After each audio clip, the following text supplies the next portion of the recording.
Good morning বন্ধুসকল, আশা কৰোঁ সকলোৱে ভালে আছে। এতিয়া সময় 9টান বাজিছে আৰু আজি আমাৰ 5 নম্বৰ দিন ৰানিং চলি আছে পোৱালিবোৰৰ। এইপিনে জাইদুলে ৰেগিং কৰা ষ্টাৰ্ট কৰি দিছে। আমি 3 নম্বৰ দিনৰ পৰা মৰ্ণিং হাফত ৰেগিং কৰা ষ্টাৰ্ট কৰিছিলোঁ। এইপিনে পাত্ৰবোৰ পানীৰ সাফ কৰি কিনে নতুন পানী ভৰাই ৰাখিছোঁ। ৰেগিং ক্লিয়াৰ হোৱাৰ পিছত ষ্টেণ্ডবিলাকত ধুনীয়াকৈ বহাই দিম। পানী দিনত 3বাৰকৈ চেঞ্জ কৰি আছোঁ আমি এতিয়া। ফ্ৰেছ পানী খাব পাৰিলে পোৱালিবোৰৰ বেমাৰ আজাৰৰ পৰা ৰক্ষা পৰে। এতিয়া মেইন কথাটো হৈছে কি, ৰেগিং কৰাটো খুবেই প্ৰয়োজন হয়। সদায় কৰিব লাগে মৰ্ণিং টাইমত, যাতে পোৱালিবিলাকে যিবিলাক লেট্ৰিন কৰে সেইবিলাক এটা লেয়াৰ বহি নাযায়। কাৰণ লেয়াৰটো বহিলে এমনিয়া গেছ এটা উৎপন্ন হয়।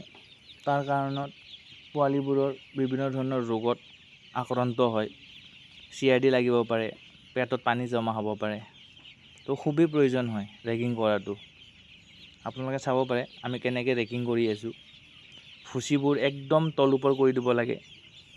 তো তলৰ ফ্ৰেছ ভুচিবিলাক ওপৰত আহিব আৰু বেছটো ধুনীয়া হৈ থাকিব তেতিয়া।